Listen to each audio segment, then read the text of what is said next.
last few months because, especially given our demographics, we've got babies among us again. There are members of our congregation and friends of our congregation having babies once again. And that's always a good sign and a joyful experience within a congregation. And as I have, we play with their toes and we laugh and so it brings back memories. I mean, when you see children, it brings back memories of when your kids were small kids and going through all those precious and sometimes preciously annoying stages of their life, like when they ask incessant questions. Do you ever have a child that just asks question after question? Most kids do. I mean, and if they don't ask questions, we think there's something wrong with them, but they ask questions incessantly. Why is the sky blue? Why is water wet? Why do I have to eat peas? Why do I have to go to bed? Why is Daddy so grumpy? Well, they ask them again and again and again until you're just literally exhausted with all the things they have. I remember one time a particularly awkward moment in our family's life where after one of my installation services at a church, Clyde Miller, who was the guest preacher at all, but one of my installations, a person of African-American descent, and we were in a small rural Colorado community. We had all the clergy over to our house for a little refreshments after the service, and he just kept circling him and circling him and circling him, and then he stops and he goes, "What's that black man doing in our house?" I mean, that is one of those questions that you just gasp, and yet you realize that the question needs to be asked because it's a new experience. It is something that has never been seen before, and all of a sudden your child's world has grown and expanded, right? And besides, who do children ask questions of? But they ask them of people they trust, right? That's who they ask questions of. When they ask other people, that's when we get in trouble. Besides, parents, you may think about that and think you're off the hook. We get even. Because when they turn out to be teenagers and they're going out, we ask questions. Where are you going? Who are you going to be with? How can I get home? When are you going to be home? And they turn to us and they say, "Why do you have to ask so many questions?" Am I on target here? Yeah, amen, I am. You see, and the reason we do that is we care. The reason we do that is we have vested interest. The reason we do that is we are engaged in each other's experience of life. Questions do that. Questions bring us into connections. Questions build relationships. They help us to enrich our being, to expand our knowledge and grow our world. And we do that, to do it with people we love and people we trust. Which brings me back to our text. Brings me back to the gospel readings for today. And the fact that Jesus was asked, if you count them all in the Gospels, Jesus was asked 183 questions during his ministry. 183. And he answered 3 of them. There are only 3 out of 183 questions that he gave direct answers to. One was, is it right to pay taxes to Caesar? The second was about the resurrection. And the third one was our passage today about the Great Commandment. Now, not answering questions is not unusual for rabbis. Rabbis teach by asking questions. They ask questions.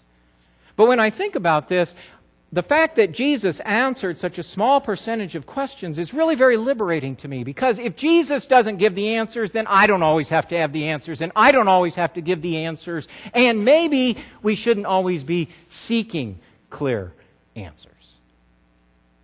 You follow me? There's something freeing and liberating about that. And in not doing so, what Jesus does to those who ask him questions is he pushes them to think and to engage and to probe more deeply, to figure things out for themselves. Take, for example, the story of the man beaten on the side of the road, the story of the Good Samaritan. The priest and the scribe walked by without assisting, but then a Samaritan, who was an anathema to most of the people in that society, stop and provide help. The answer is obvious when he says, which one is the neighbor? But Jesus never tells them. Jesus never says, well, don't you get it? It's the Samaritan. He makes them answer it for themselves. Which is what we have to do too, In reading that text, we have to ask ourselves, well, who is our neighbor? Uncovering, discovering, applying, and reapplying that in every age. You see, that's what keeps the text alive. And in regard to today's scripture in Mark, Jesus doesn't specifically, and you begin relationships by being in dialogue and in conversation, asking questions and living them as well. And I think the problem we face, or the challenge we face in many respects in far too many Christian groups and societies in our day and age, is that we have ceased doing this. Ceased living the question and living with the question and asking the questions, oftentimes reducing the Bible to black and white book of answers, a how-to guide, rather than a tool of ongoing dialogue for faith. Ongoing dialogue for faith. Even the Bible dialogues with itself. Did you know that? Read 1st and 2nd Kings, read 1st and 2nd Chronicles. One is pro-monarchy, one is anti-monarchy. One says we need a king, the other says you get a king, he's going to tax you. If you like that, I guess you can have it.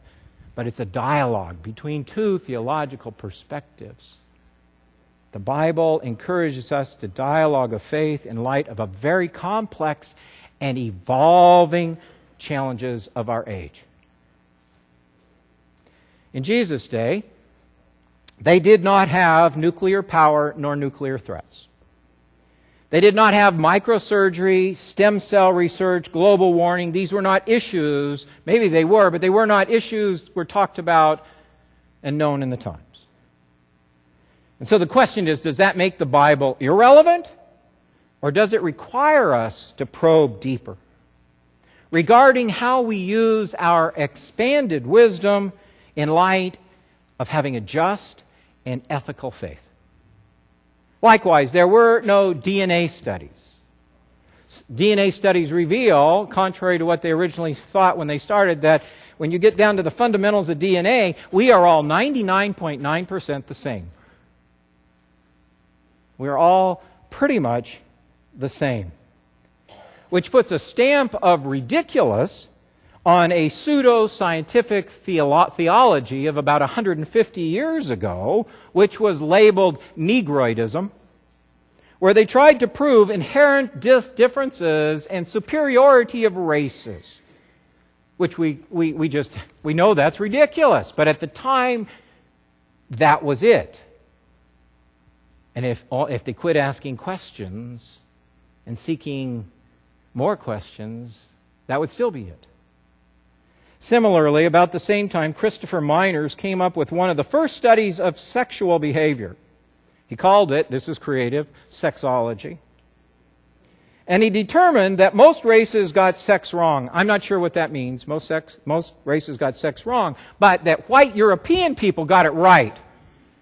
Well, obviously, he didn't include politicians in that study. Anyway, I'm not sure what that means. But the point is, this is the point in all of this, that even when we think we have the answers, time often changes them or even proves them wrong. Wrong. You know, we live in 3 dimensions, and scientists tell there may be 20, 30 dimensions. It's called string something. There is so much more to know. The point is that even when we think we have the answers, time often proves them partially correct or incorrect. And in the meantime, the only answers, the true answers, the eternal answers we can and should cling to is the ones that we can discern. That God is love and we live by grace. That's the answer. God is love and we live by grace, and that's how we faithfully navigate our way on. It was St. Augustine, a long time ago, who offered this prayer of which I'm reminded. He said, "Lord, save us from any answers that don't lead us to more questions." Save us from any answers that don't lead us to more questions.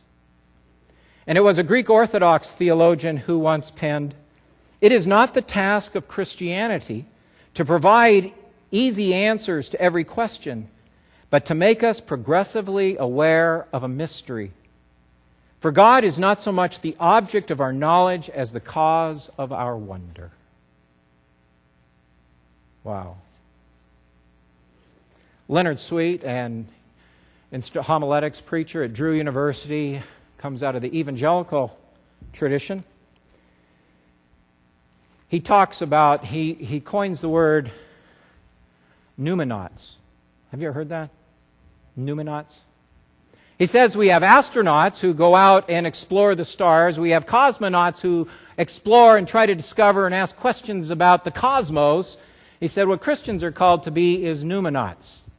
Pneuma is the Greek word meaning spirit, and naut is the word meaning sail. That we are called through our questioning and our exploring to explore and to sail the seas of our souls. Numinauts. Probing, seeking, questioning in order to grow deep within ourselves. Jesus was a master questioner. He was direct. He gave only 3 direct answers to 103 questions, but you know what? He asked 340 questions. He doubled the number of questions he asked in regard to the questions asked of him. And he did this not to end discussions, but to initiate lifelong conversations. Because if he had answered that, well, the Samaritan is obviously the good neighbor, then they would have just liked Samaritans. They wouldn't have liked Greeks. They wouldn't have liked Romans. They wouldn't have done anything else. It would have been dead and gone, because that's what we do.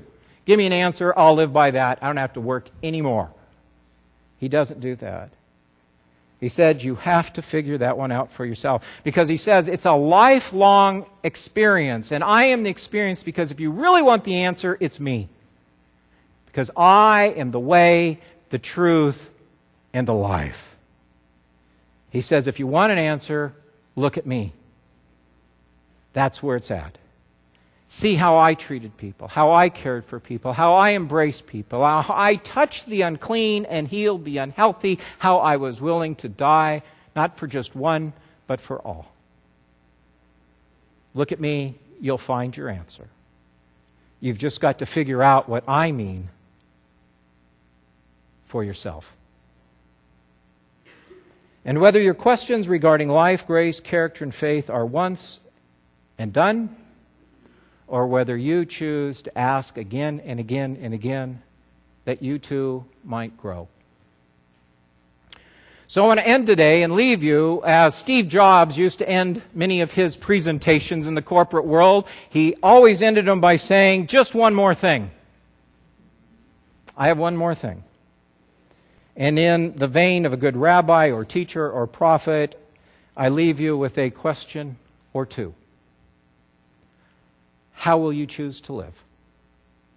What questions do you, or maybe should you, be seeking?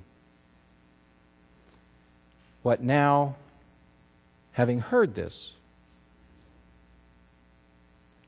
what now are you going to do?